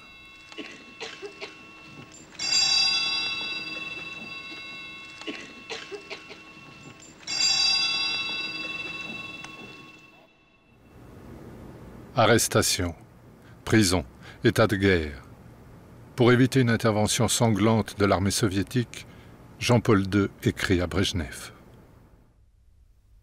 Jean-Paul II est encore là, en image, quand on libère les Chevalessa.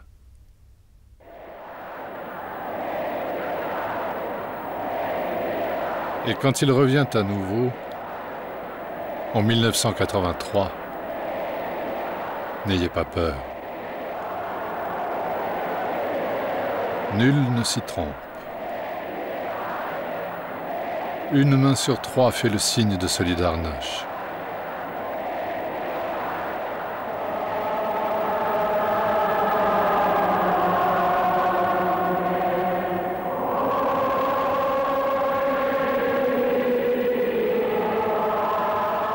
La police surveille, bien sûr. Mais regardez la main qui tient la portière. C'est discret, mais c'est clair. Eux aussi sont pour Solidarnosc. Un signe que les choses changent.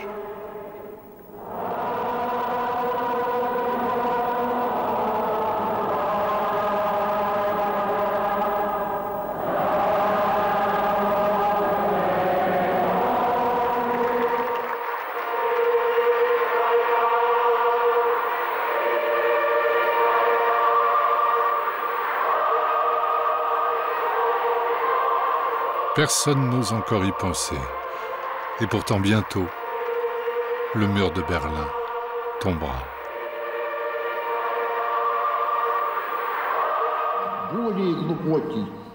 Entre-temps, Jean-Paul II a confié au cardinal Poupart l'organisation de rencontres entre croyants et non-croyants.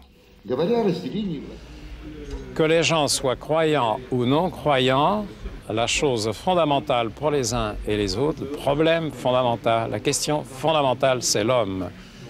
Alors, nous devons discuter sur la manière dont nous vivons notre humanisme, c'est-à-dire la façon dont nous voulons honorer l'homme, respecter chaque personne humaine, sa vie personnelle et sociale, et comment pouvons-nous, à partir des convictions différentes que nous avons sur l'homme, construire ensemble une société fraternelle et solidaire. Je n'allais jamais dans ces pays sans prévenir, et je n'en revenais jamais sans qu'il me fasse téléphoner par son fidèle secrétaire Don Stanislao, en disant « Ma éminence, vous seriez libre à déjeuner, le Saint-Père, et donc toujours, on est content. » Alors, me dit, parce que c'était ça, Jean-Paul II, « Alors, éminence, monsieur le cardinal aurait dit les choses changent. » Et j'ai dit « Beaucoup, oui, beaucoup. » Bon. Alors après, quand je suis allé de là à Moscou, jusqu'au Kremlin inclus, et que je lui racontais que l'homme de Gorbatchev, il disait « Gorbatchev », l'homme de Gorbatchev m'avait téléphoné pour me dire « Mais éminence, on ne peut plus faire ces rencontres chrétiens-marxistes parce qu'à Moscou, on ne sait pas plus très bien ce que c'est que Marx et les Marx. » Oh, alors, il dit alors. Et alors, mais j'ai dit, je leur ai proposé. Il me disait, mais dans votre créativité, vous allez inventer une nouvelle chose. Alors, j'ai dit, nous allons faire le dialogue avec les non-croyants. Et comme un interlocuteur soviétique m'a dit, mais non, les non-croyants, vous savez, c'est pas très bien vu désormais aujourd'hui à Moscou. Bon, disait Jean-Paul II, bon, alors. Et alors, même physiquement. Et alors, je lui disais, mais nous pourrions dialoguer en partant de la 3e corbeille d'Helsinki. Oui, il dit, c'est génial. Et alors, nous avons donc fait à Moscou, puis après à Klingenthal, mais en revenant de Moscou, je lui ai raconté, et je me rappelle alors, un élément fort de notre entretien, donc déjeuner de travail, a été quand je lui ai dit, l'un de mes interlocuteurs de l'Académie des sciences, qui avait toujours été dans le système, l'un des rares lieux où il y avait une certaine liberté donc d'expression. Et donc l'un des intervenants a dit, mais vous savez, oui, il faut séparer l'Église de l'État, mais pas de la nation. Alors, Jean-Paul II dit, ils ont dit ça. Oui, j'ai dit, voilà, ils ont dit. Oui. Et alors, il a dit, mais il a dit ça, c'est fort. Et puis aussi pour l'Ouest, il dit, ça, c'est vraiment, c'est capital. Mais, une fois que le mur a été tombé, si vous voulez, nous avons fait la rétrospective, il a dit, même moi, il a dit, Dieu sait, si l'on pensait, si l'on priait pour la chute du mur, personne ne pouvait prévoir qu'il s'écroule si vite, de cette façon, et sans effusion de sang. Après le mur. Ça n'est pas la fin de l'histoire, mais c'est un grand moment. Le premier empereur soviétique au Vatican. Tous les séparés. Mais les regards ne trompent pas. C'est la retenue et l'estime qui frappent. L'estime et la dignité de chacun pour l'autre. Ni vainqueur, ni vaincu. Il aurait pu employer la force. Il ne l'a pas fait. Cet homme n'était pas le diable, et le monde lui doit une nouvelle liberté. Entre eux, il y a tellement à se dire. Le pape a rencontré pour la première fois M. Gorbatchev lorsqu'il est venu au Vatican. Je me souviens, ça, j'en ai été témoin, que le pape s'est préparé à cette audience en lisant pendant des semaines qui précédaient la rencontre, tous les jours des pages du Nouveau Testament en langue russe. Le pape pouvait lire le russe. Je ne pense pas qu'il était capable de le parler de manière courante, mais il a dit lui-même que lorsque le président Gorbatchev et lui se sont retrouvés seuls, chacun a parlé dans sa langue et ils se sont parfaitement compris. Mais je trouve ça très beau d'avoir prié et d'avoir en russe pour se préparer à cette rencontre qui a été, je pense, décisive. Vous savez ce qui s'est dit, ce qui devait se dire? Oui. Et ça peut se dire? Non, je ne pense pas. Qui a pris l'initiative de la rencontre? C'est une invitation ou c'est une demande? Non, une demande, non. Vous savez, le Saint-Siège, par principe, n'invite jamais. Il ouvre sa porte à tout le monde, mais il n'invite jamais. Il faut continuer ce qu'avaient entrepris Jean XXIII et Paul VI. Aller à la rencontre du monde. Porter l'Église dans tous les continents. Aller vers tous. Et d'abord les pauvres, les déshérités qui naissent pauvres et qui mourront pauvres. Ceux qui n'ont que leur ferveur comme espoir.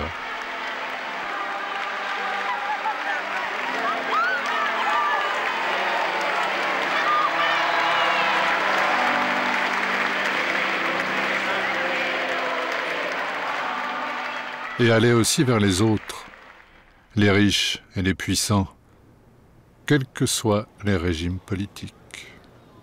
L'Église parle au gouvernement qu'on lui donne.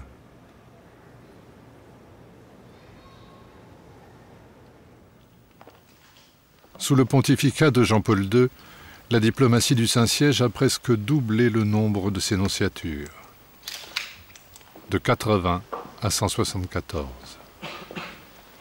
L'Église est une, et universelle. Moi, je veux dire, la chose qui m'a toujours impressionné, c'est que le pape n'a jamais pris les grandes décisions de son pontificat, et en particulier celles qui regardaient les relations avec les États, à son bureau, mais à genoux dans sa chapelle. Ça, je crois que c'est toujours ce qui m'a frappé. Le pape Jean-Paul II vivait, je dirais, immergé en Dieu. C'est un pape à genoux et qui prend ses décisions dans sa chapelle. Et ça, je crois que c'est la clé de tout. C'est la grandeur de ce pape. Le soleil se lève, le soleil se couche, puis il regagne le point où il doit se lever de nouveau. Lorsqu'une âme n'a plus la force de vivre, lorsqu'un homme comme celui-là meurt, tous les puissants, les rois et les reines, les dirigeants du monde sont autour de sa dépouille. Parce que malgré les vanités et le cynisme et malgré tout ce qui divise les hommes, le monde attend qu'une voix d'autorité parle comme celle-là qui vient de s'éteindre, de paix, de justice sociale et de liberté de conscience pour tous les hommes. Un siècle à peine a passé depuis Léon XIII, prisonnier de son palais et ignoré de tous. Un siècle et 9 papes seulement. Et quel chemin parcouru!